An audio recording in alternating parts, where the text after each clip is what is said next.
Nossa produção está tentando contato aqui com o doutor Alexandre Muniz, com o promotor de justiça, e a gente vai tentar entrar com ele ao vivo para conversar com o doutor Alexandre Muniz, para saber detalhes dessa primeira audiência onde a Rosalba permaneceu calada. Vamos tentar conversar com o doutor Alexandre. Põe no ar para nós, produção, doutor Alexandre. Doutor Alexandre, está me ouvindo bem? Boa noite, Elson. Boa noite a todos produção, que assistem o Top News. Eu estou escutando com um pouquinho só de dificuldade, mas estou escutando. Mas está escutando. É a conexão aí do Skype, né? Conexão para a gente poder estar nessa transmissão ao vivo. Doutor Alexandre, muito obrigado desde já. O senhor sempre foi cordial com a gente, desde o primeiro contato, né? Para nos atender, para poder estar trazendo informações à sociedade de um crime tão brutal, né? De um crime terrível que a nossa região jamais tinha presenciado. Acredito que o estado de Santa Catarina não tinha presenciado isso antes.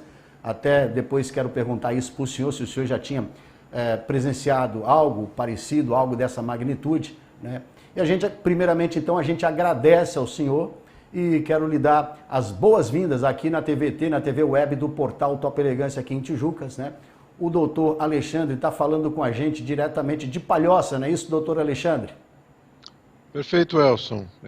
Meu trabalho ele é relacionado ao Tribunal do Júri na comarca de Palhoça, mas nesse caso fui designado para atuar em conjunto com a doutora Mirella Dutra Alberton, até pela questão da própria repercussão, né? Tá certo. Doutor Alexandre, como é que o senhor caracteriza, né, a Rosalba? Olha, claro que assim, nós estamos diante de um caso brutal, um caso que choca a qualquer pessoa que visualiza esse tipo de situação, até para quem trabalha na área da segurança pública, para quem trabalha com justiça criminal, não deixa de se chocar. E o que nos mostra ainda, que nos deixa mais chocado também, é o fato de que, obviamente, se constatar que a pessoa que atuou nesse crime, o agente criminoso, o autor desse crime, se portar de uma maneira bastante fria, bastante calculista. Mas, enfim, é o que se vislumbra muitas das vezes, Elson. São pessoas que realmente acabam praticando esse tipo de crime por questões das mais egoístas possíveis, mas o que eu notei foi principalmente uma frieza muito grande, uma falta de remorso, uma ausência de qualquer espécie de sentimento que pudesse denotar um arrependimento. Mas, de outro lado, nós também temos aí um laudo de insanidade mental, que foi inclusive acompanhado por um assistente técnico do Ministério Público, dando conta de que ela sabia o que estava fazendo, sabia que era errado e tinha controle dos seus próprios atos. Então, uma pessoa que era mentalmente sã, consciente e ciente do que estava fazendo. Tá certo, doutor. A defesa tem batido nessa tecla, retorno, a defesa tem batido nessa tecla, né, de tentar provar que ela não tem essa sanidade mental que o promotor explica aí agora, que foi feito o exame e tudo, comprovando essa sanidade mental, né? E a fala do promotor agora, me lembro muito bem, no dia que entrevistamos o doutor Paulo Fleisleben, delegado de Tijucas, responsável por esse caso, logo após ele interrogar a Rosalba, nós o entrevistamos. E a fala dele bate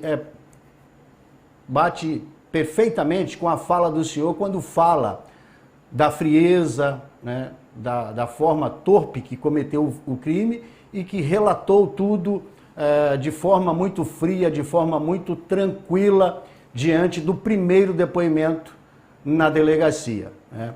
Agora, a pergunta que eu faço para o senhor em relação a essa sanidade mental, que tem se falado tanto e que tem se batido tanto nessa tecla, né? E é claro que a defesa usa isso, né, como uma estratégia para poder inocentar algumas culpas de um crime tão brutal. Como é que o senhor vê isso? Elson, é uma reconfessa, um crime grave, um crime brutal, como eu disse. A defesa ela tem que se agarrar em alguma coisa, por menor que possa parecer plausível, ou por mais implausível que possa parecer, ela tem que se agarrar em algum elemento para poder tentar justificar ou diminuir a pena, enfim. Claro que a defesa tem outros caminhos para se adotar, não necessariamente precisa pedir absolvição, mas existem outros caminhos que ela pode tentar buscar, como a exclusão de outros dos crimes conexos, ou a não caracterização, mas fica bem complicado, fica bem difícil. Então, eu sei que a defesa procurou, de todo modo, dizer que havia ali uma insanidade mental, mas essa insanidade mental ela foi espancada de uma maneira assim muito tranquila. O laudo pericial ele é muito forte. Ele fez uma entrevista muito bem feita com a ré. O perito que realizou a entrevista conseguiu coletar todos os dados que eram necessários para a demonstração se ela tinha ou não insanidade. Ele acabou concluindo que não havia nenhuma espécie de insanidade sequer parcial, né, o que poderia redundar aí numa diminuição de pena. E, além disso, esse mesmo laudo ele foi acompanhado também pelo assistente técnico do Ministério Público, que chegou à exata e mesma conclusão, com um parecer técnico que está nos autos, dando conta de que Rosalba tinha plena ciência, consciência, controle dos atos. Enfim, é claro, a defesa tenta se agarrar a todo modo nisso. Enfim, o que eu posso te dizer, Nelson? É o que lhe resta desesperadamente para poder se dizer alguma coisa em favor da Rosalba, mas o Ministério Público tem plena convicção de que as provas dos autos, aliado a esse laudo pericial com o parecer técnico do Ministério Público também, são mais do que suficientes para a gente poder encarar com tranquilidade aí o julgamento pelo Tribunal do Júri. Tá certo. Doutor Alexandre, o senhor ficou satisfeito com o depoimento das 14 testemunhas que testemunharam no caso e de uma forma remota, né, por videoconferência? O senhor ficou satisfeito com os depoimentos? Sim, na verdade, assim, foram 12 testemunhas e os 2 interrogatórios dos réus, né? O Zumar ainda responde pelo crime, apesar de ter sido solto já, conforme até pedido do próprio Ministério Público. Até que convém, inclusive, falar, Nelson, o Ministério Público não está aí para acusar ou pedir condenação de ninguém a qualquer custo. O Ministério Público sim quer que se faça justiça de acordo com a lei, e se verificar que a pessoa não deve ser condenada por aquele crime, ou que deva ser condenada por um crime menor, não faltará ao Ministério Público a iniciativa de fazer esse tipo de pedido. Foi o que aconteceu no caso do Zumar. O senhor acredita na culpabilidade do Zumar? Elson, o parecer que eu assinei em conjunto com a doutora Mirella foi no sentido de que, diante dos novos elementos que apareceram nos autos, eles mostraram que, de fato, essa circunstância de dizer que tinha sido enganado, que é uma circunstância difícil de entender, difícil de compreender, né? Como é que você pode ser enganado pela própria esposa durante tanto tempo, né? Durante meses a fio. Mas o fato é de que os elementos que estavam no aparelho celular dele davam conta de que, de fato, ele estava sendo enganado realmente. E informações essas durante todos os meses, desde o momento em que ele ficou sabendo dessa falsa gravidez, né? Dessa gravidez que ela inventou. Então, com relação ao Zumar, nós identificamos, óbvio que o Ministério Público ele não pode desistir da ação penal, a não ser no momento específico. Então, o momento específico é agora no momento das alegações finais, é que a gente pode dizer o que realmente acha da participação do Zumar. mas para mim ficou bem claro, não houve uma outra prova que pudesse contrapor a esses dados, essas informações que estavam nos aparelhos celulares deles. Então é bem provável que ele acabe sendo excluído do processo. Já não a mesma coisa com relação a Rosalba. Tá certo. Doutor Alexandre, a Rosalba, a gente tem informação que ela permaneceu em silêncio durante o interrogatório. Isso pode prejudicá-la ainda mais? Não, não só a nossa Constituição, Elson, como também o nosso Código de Processo Penal, ele não obriga que o réu faça prova contra si próprio. Então, ele pode ficar em silêncio e o Código fala expressamente que esse silêncio não pode lhe trazer prejuízo algum, prejuízo de qualquer natureza.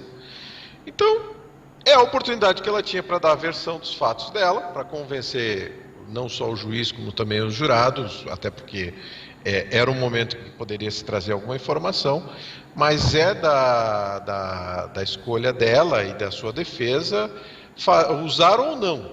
Né? Por que não usar? Às vezes, por razões até de natureza emocional, por ter vergonha, ou por não ter o que falar, ou por razões de natureza estratégica. Melhor não falar nada agora, deixar para falar no plenário, ou usar do direito de silêncio e ficar no plenário também. Enfim, não há nada de errado nisso, Elson. Não há absolutamente nada de errado nisso, processualmente falando. Quero deixar bem claro. Né? Dentro do processo não há problema algum nisso aí. Até porque o Ministério Público não depende da fala dela para poder se chegar aonde nós queremos, que é a condenação da Rosalba. Após essa audiência, quais serão os próximos passos agora? Certo, agora as partes estão sendo intimadas, o Ministério Público já foi, nós já estamos preparando essa peça que se chama alegações finais. O processo do júri, ele é composto por duas fases. A primeira fase é essa que nós vimos, onde o Ministério Público oferece a denúncia, arrola suas testemunhas, a defesa arrola suas testemunhas também. Depois o juiz marca uma audiência, ouve as testemunhas de ambas as partes e ao final interroga os réus, que é o que aconteceu nesta terça-feira. Encerrada essa instrução, as partes são intimadas para oferecer suas alegações finais. Como é um processo que demandava bastante estudo, as partes pediram para que essas alegações fossem feitas por escrito. E o Ministério Público agora já está preparando essa peça que na semana que vem já deve entregá-la. Depois disso, é a vez da assistência da acusação, que é a advogada que foi contratada pela família, da Flávia Godinho, que vai fazer a sua manifestação após o Ministério Público. Depois, as duas defesas, do Zumar e da Rosalba, também vão apresentar suas alegações. Encerrada essa fase das alegações finais, o juiz, então, convocará esses autos, pedirá esses autos para que fiquem conclusos, para que ele decida se pronuncia ou impronuncia. O que significa isso? Pronunciar significa mandar a júri. Impronunciar significa, olha, eu entendo que esse caso não tem prova, nem prova suficiente para mandar a júri, então eu vou arquivar. Ou ele pode ainda, numa terceira hipótese, né, absolver sumariamente, quando entende que existe prova da não participação, uma prova cabal. Né? Então essa é a decisão que nós vamos aguardar agora, depois dessas alegações finais das partes, que o juiz dará. Dessa pronúncia, Elson, cabe recurso. Se a parte resolver recorrer, aí significa então que o processo vai para o Tribunal de Justiça, onde vão analisar se essa decisão de pronúncia está correta ou não, e se mantiver a pronúncia, volta o processo para a comarca de origem, e lá então o juiz aí passa a intimar as partes para verificar quais são as provas que querem produzir em plenário, e aí ele marca a data do julgamento do Tribunal do Júri, o julgamento popular, aquele que nós conhecemos. Doutor Alexandre, pela experiência que o senhor tem, se condenados de todos os crimes, porque são diversos os crimes, né, cometidos, né? Nesse crime brutal foram uma sequência de crimes cometidos, né? Aproximadamente, o que o promotor calcula, quantos anos de reclusão deve pegar, né, a ré nesse caso? Elson, esse é um prognóstico difícil de fazer, porque ele depende de algumas variáveis, inclusive até depois nos próprios debates em plenário. Porque podem se trazer agravantes, podem se trazer atenuantes, mas o fato é de que pelo crime praticado contra a Flávia, nós temos ali, são 5 qualificadoras diferentes. Então o crime, ele já é de 12 a 30 anos a pena. Pena mínima 12 anos, pena máxima 30 anos, só no primeiro crime. E essa pena de 12 anos, conforme haja o reconhecimento dos jurados de cada uma das qualificadoras, vai aumentando cerca de 2 a 3 anos, mais ou menos ali, para cada qualificadora a mais, né? Então aí nós já teríamos, certamente, 8 anos a mais, já teríamos uma pena superior a 20 anos, apenas por um dos crimes, o pior deles, que vitimou, infelizmente, a Flávia. E depois disso ainda passaríamos para análise ainda do crime de tentativa de homicídio contra o infante, contra a criança, o neném, que também passaria desses 12 a 30 anos, só que no caso dele teria apenas uma qualificadora, e ainda há uma redução pela tentativa. E os crimes conexos, que nós temos ali subtração de incapaz, parto suposto, ocultação de cadáver. Também. Sequestro? Isso. Então, assim, há uma série de outros crimes conexos. O juiz ainda, na hora de analisar a pena base, ele pode levar em consideração também as consequências do crime. Quais foram as consequências do crime para a família, para toda a sociedade em geral, né? É algo que vai pesar bastante na pena base. E fica difícil fazer um prognóstico, porque será o juiz que vai fixar isso aí, não o Ministério Público. O Ministério Público faz os pedidos, né? Mas quem ao final vai decidir sobre a aplicação da pena com a condenação pelo Conselho de Sentença, que são os jurados, cabe a ele, né? Cabe ao juiz, então, acabar definindo qual vai ser a pena. Mas assim, com certeza, pelo que nós calculamos, assim, mas muito por baixo, tá, Elson? Então eu não quero fazer um prognóstico definitivo e o pessoal já está espalhando que vai ser isso, mas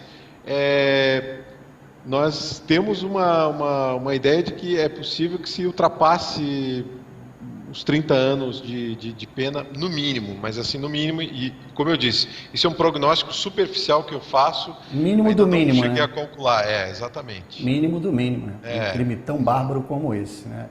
Sim. Doutor Alexandre, algo mais que o senhor gostaria de acrescentar nessa entrevista para deixar o nosso internauta bem informado sobre este caso? O senhor já viu, ou, né, até que você tinha me feito essa pergunta, eu acabei não conseguindo responder, né? Eu acho que é com relação se eu já havia trabalhado com um crime assim, dessa forma, né, Elson? E eu te digo para ti assim, ó, já trabalhei, não era um caso nem de perto idêntico a esse, já trabalhei em Palhoça com um caso que vitimou 2 crianças, que era um grupo de traficantes que haviam matado 2 crianças e o pai delas, e que isso em Palhoça foi um crime bárbaro, um crime horrendo também. Foi um júri longo que demorou 2 dias, né? Eles acabaram sendo condenados a penas de superiores a 70 anos cada um deles. Mas esse aí é um crime que, lógico, traz muita surpresa. Parece coisa de filme, e é coisa de filme, né? Tem até um filme que se chama Roubado do Útero, que é extremamente parecido, né? A forma de agir e tudo. Tem casos nos Estados Unidos, já soube de 2 casos nos Estados Unidos de mulheres que tentaram procurar roubar a criança, subtrair a criança de dentro.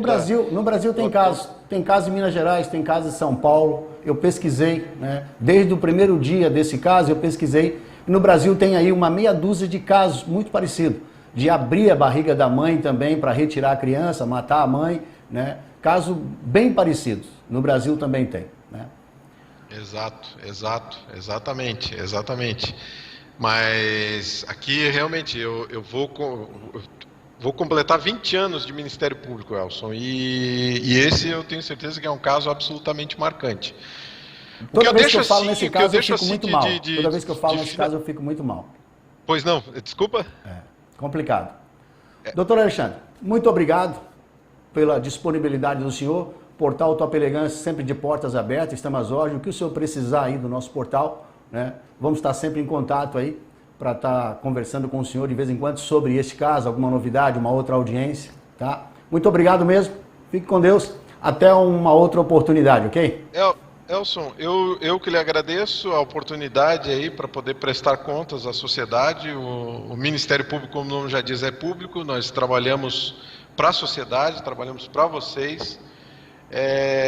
O que eu quero assim deixar de recado até a população é que fiquem tranquilos, a justiça vai ser feita, é a justiça que está prevista nas nossas leis.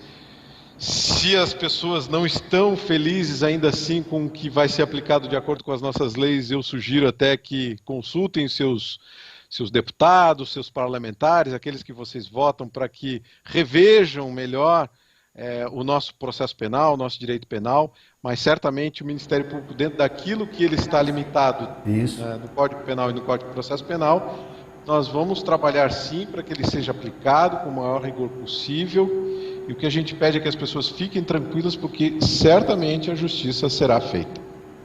Tá certo, doutor. Muito obrigado mesmo, né, pelo carinho de estar falando com a gente, estar prestando essa conta aí à sociedade, né? Um crime que realmente deixou as pessoas perplexas, né?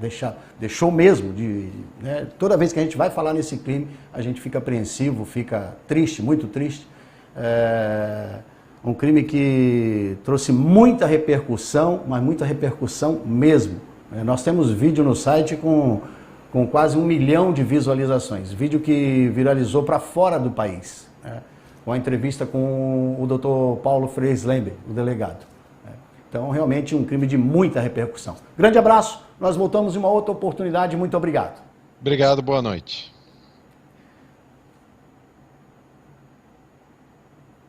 Tá aí, você acompanhou o Dr. Alexandre Carrinho Muniz, promotor de justiça da Vara da Comarca de Palhoça, que também é responsável por esse caso